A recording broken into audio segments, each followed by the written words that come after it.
Sir గత 10 ఏళ్లలో 152 సార్లు పేపర్లు లీకులు అయ్యాయి, కానీ ఏ ఒక్కరికి సరైన శిక్ష పడలేదంటూ లోపాలను లేవనెత్తారు రాహుల్ గాంధీ. వీటిలో వాస్తవాలేంటి? అసలు ఈ లీకుల పాపం ఎవరు?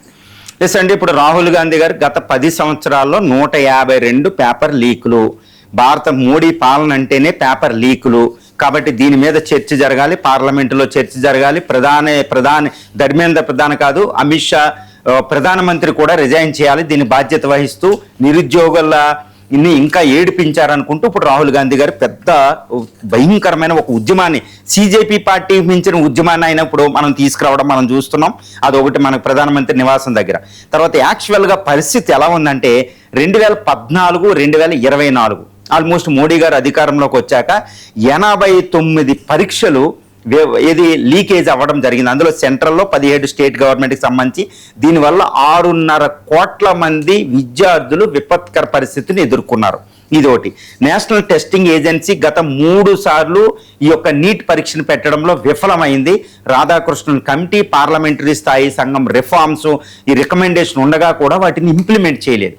కాబట్టి ఇప్పుడు దేశవ్యాప్త ఉద్యమం అయిపోయింది సిజేపీ. మరి ఏం జరుగుతుంది అంటే ఇది నిజంగా చెప్పాలంటే ఒక లీకుల భారతం. ఏ యొక్క పబ్లిక్స్ యూపీఎస్సీ మినహాయిస్తే, ఐఎమ్ ఫాండ్ ఆఫ్ యూపీఎస్సీ అండి, యూనియన్ పబ్లిక్ సర్వీస్ కమిషన్, రాజ్యాంగబద్ధ సంస్థ. ఒక్క యూపీఎస్సీని మినహాయిస్తే భారతదేశంలో ఒక్క పబ్లిక్ సెక్టర్ అంటే పబ్లిక్ సర్వీస్ కమిషన్లు ఉంటాయి రాష్ట్ర స్థాయిలో, అవి కూడా లీకులైన కొన్ని వందల లీకులు గత 20 సంవత్సరాలు చూస్తే. తెలంగాణ, తమిళనాడు, ఆంధ్రప్రదేశ్, కేరళ, ఇంక్లూడ్ కేరళ కూడా గుడ్ గవర్నెన్స్ ఉన్న రాష్ట్రం, ఇటు బీహారు, రాజస్థాన్, జమ్మూ అండ్ కాశ్మీరు, తర్వాత మహారాష్ట్ర, వీటన్నిటిలో లీకులు పర్వం జరిగింది, ఇంక్లూడ్ ఒడిస్సాలో. దీంతో పాటు 2 రకాల కాంపిటేటివ్ ఎగ్జామ్స్ ఉంటాయి ఇండియాలో. ఒకటి అడ్మిషన్స్కి సంబంధించింది, మెడికల్ అని, సైన్స్ అండ్ టెక్నాలజీ అని, నీట్ అని, ఇవి ఏంటంటే అడ్మిషన్స్కి మాత్రమే.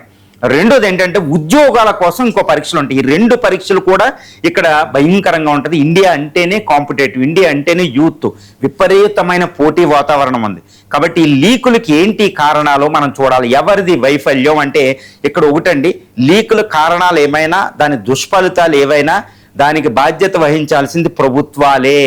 మరి రాహుల్ గాంధీ గారు అన్నట్టు కేవలం ఇది బీజేపీ ప్రభుత్వం తప్ప, మోడీ ప్రభుత్వం తప్ప అంటే ఇప్పుడు బీజేపీ ఏమంటుంది, ధర్మేంద్ర ప్రధాన్ ఇప్పుడు బీజేపీ ఏమంటుందంటే ఈవెన్ మీ కాంగ్రెస్ పాలిత రాష్ట్రాల్లో కూడా లీకేజీలన్నీ కావాలంటే తెలంగాణ చూసుకోండి అన్నట్టు మనకి అక్కడ జేపీ నడ్డా గారు చెప్పడం జరిగింది. మరి ఎవరు నిందించుకుంటారు? వీళ్ళు ఒకరికొకరు నిందించుకుంటారు, కానీ ఎవరు కూడా అసలైన మూల విషయానికి వెళ్ళడంలా.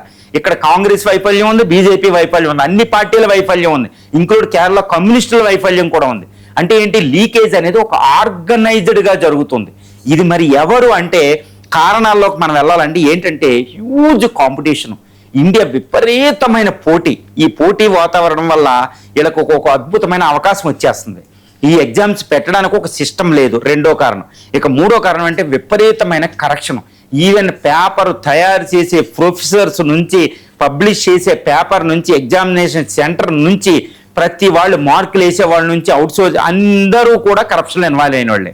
అది మూడోది.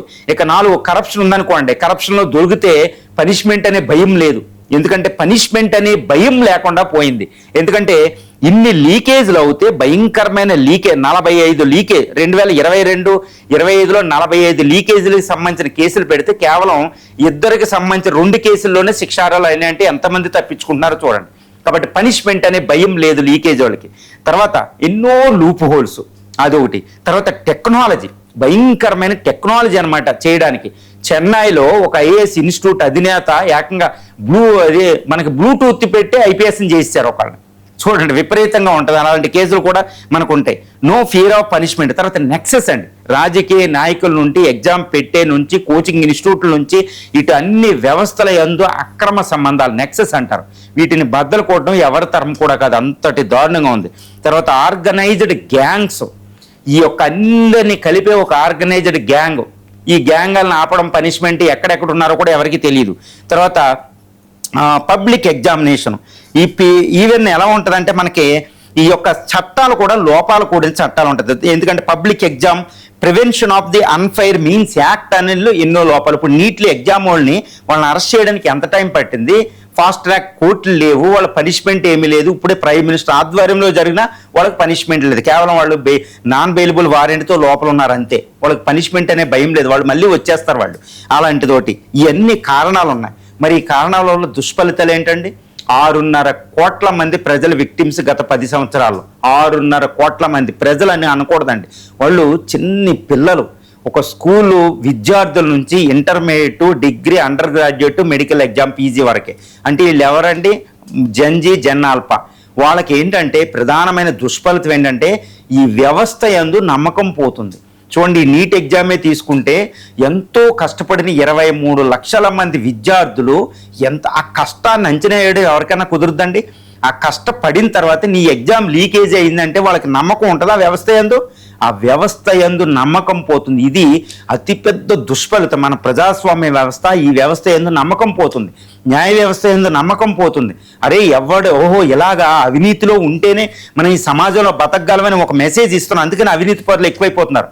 ఐఏఎస్, ఐపీఎస్లో పెద్ద వాళ్ళు అవినీతి ఎక్కువైపోతుంది. ఈరోజు జుడిషియల్లో జడ్జిల పోస్టులు ఎగ్జామ్స్ నుంచి ఎన్ని పోస్టులు ఈరోజు లీకేజీలు అయినాయి? మెడికల్ ఎగ్జామ్ లీకేజ్ అనే డాక్టర్లు మంచి వాళ్ళు ఉన్నారా? ఐఏఎస్, ఐపీఎస్లో గ్రూప్ 1 వాళ్ళు ఎంతమంది? గ్రూప్ 1లో ఫస్ట్ ర్యాంక్ వచ్చిన వాళ్ళు కూడా మన అవినీతిగా రీసెంట్గా దొరుకుతున్నారు, రాజస్థాన్, బీహార్ ఇలాంటి రాష్ట్రాల్లో. మరి ఇదేంటంటే మన వ్యవస్థ రోటెనింగ్ అనమాట, కుళ్ళిపోతుంది వ్యవస్థ. దొంగలు, తర్వాత లంచగొండులు ఈ వ్యవస్థలోకి రావడానికి ఈ లీకేజీల ఎగ్జామ్ అనమాట, గుర్తుపెట్టుకోవాలి. ఈ లీకేజ్ రాజ్యాంగంలో ప్రసాదించిన సామాజిక న్యాయాన్ని ఒమ్ము చేస్తుంది. ఎస్సీ, ఎస్టీలకు రావాల్సిన పోస్టులు వేరే వాళ్ళు తెచ్చేసుకుంటున్నారు, వాళ్ళ పోస్టులు వీళ్ళు తెచ్చేసుకున్నారు. వ్యవస్థ నాశనం అయిపోతుంది. అత్యంత దుర్భరం అనమాట. వ్యవస్థ కుళ్ళిపోవడానికి లీకేజీలనే అత్యంత ప్రధాన కారణం. అందుకే అందరూ అంటున్నారు కేవలం లీకేజీ విషయం దేశ సమస్య అంటే, నిజంగా చెప్పనండి, దేశ అస్తిత్వానికి సంబంధించిన సమస్య. ఇప్పుడు సిజేపీ పార్టీ అక్కడ మాట్లాడుతుంది యూత్, ఈ లీకేజీల వ్యవహారం అనేది దేశ భద్రత కంటే ఎక్కువ అన్నట్టంటే అవునండి, దేశ అస్తిత్వానికి ప్రధానం. జెన్జీ, జెన్ ఆల్ఫా నమ్మకాన్ని మనం ఒమ్ము చేస్తున్నాం. కాబట్టి దేశ ప్రగతి ముందుకు వెళ్ళాలి. కాబట్టి ఇక్కడ ఈ విషయం మీద పార్లమెంట్లో చర్చించాల్సింది, దీనికి రెస్పాన్సిబుల్ వహించాల్సింది ఎవరో ఒకరు రిజైన్ చేయాలి. ధర్మేంద్ర ప్రధాన్ ఎందుకు రిజైన్ చేయకూడదు? ఎందుకు మొండు పట్టు పట్టాలి? మోడీ గవర్నమెంట్ అంటే మోడీ గవర్నమెంట్ పెట్టకూడదు, ధర్మేంద్ర ప్రధాన్ రిజైన్ చేయాల్సిందే. ఎందుకంటే అంతకుముందు మీరు రిజైన్ చేయలేదు కదా కాంగ్రెస్ గవర్నమెంట్లో, ఇప్పుడు నేను ఇంతకు రిజైన్ చేయాలి? వాళ్ళు తప్పు చేస్తే మరి మీరు తప్పు చేస్తారా? మరి ఈ తప్పులు ఇలా సమర్థించుకుంటూ పోతే మరి ఈ వ్యవస్థ ఏమవ్వాలి? కాబట్టి ఇప్పుడు ప్రస్తుతం ధర్మేంద్ర ప్రధాన్ పాయింట్అవుట్ చేశారు కాబట్టి ఆయన రిజైన్ చేయాలి, ఆయన స్థానంలో వేరే వాళ్ళు ఉండాలన్నమాట. ఇట్స్ అన్టెనేబుల్. అంటే ఒక రకంగా ఎవరి మీద అయితే అవినీతి ఆరోపణలు వస్తాయో వాళ్ళతోనే మళ్ళీ 2 ఎగ్జామ్ పెట్టడమే అతి దుర్భరమైన పరిస్థితి. ఈ దారుణమైన, మళ్ళీ ఎన్టీఏ లీకేజీలన్నీ వెతుకుతున్నారు. చాలా దారుణమైన పరిస్థితులు, భయంకరమైన వ్యవస్థలు. అక్కడ చైనా ఉంది, దక్షిణ కొరియాలో గోకో ఎగ్జామ్ అని ఒక అద్భుతమైన వ్యవస్థలు ఉన్నాయి. ఆ వ్యవస్థను మనం స్టడీ చేయాలి. చైనా వెళ్ళి, దక్షిణ కొరియా వెళ్ళి చేసి ఈ వ్యవస్థను పునరుద్ధరించుకునే విధంగా చేయాలి. చట్టాలను పగడ్బందీగా అమలు జరపాలి. యూనియన్ పబ్లిక్ సర్వీస్ కమిషన్, మన ఇండియాలోనే union public service commission exam పెడుతుంది.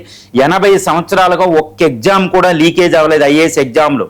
మరి దాని ఏలాగా మిగిలిన వ్యవస్థలు ఎందుకు పెట్టలేకపోతున్నాయి?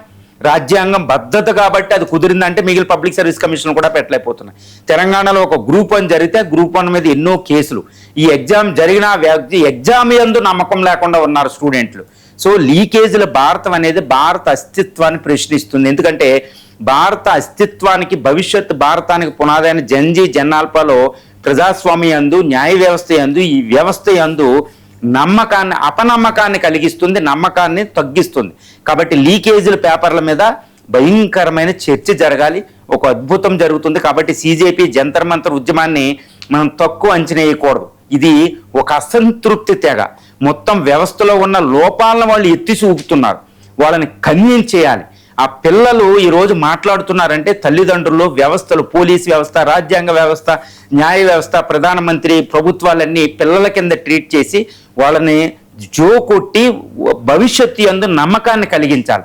కాబట్టి అన్ని వ్యవస్థలు ఇప్పుడు దాని మీద ప్రయత్నించాలి. దేశ వ్యవస్థ పార్లమెంట్లో బిల్లులు కాదండి, పార్లమెంట్లో ఈ విషయాన్ని చర్చించాలి. లీకేజీలే భారతదేశాన్ని రోటేన్ చేసేస్తున్నాయి. అవినీతి పరులు ఇప్పుడు తెలంగాణలో ఒక డిఈ ఇంట్లో పట్టుకుంటే 100 కోట్లు, ఒక డిఈ ఇంట్లో 100 కోట్ల రూపాయలు ఎలా వస్తున్నాయండి? 5గురిని పట్టుకుంటే 600 కోట్లు వచ్చినాయి. ఏంటి పరిస్థితి?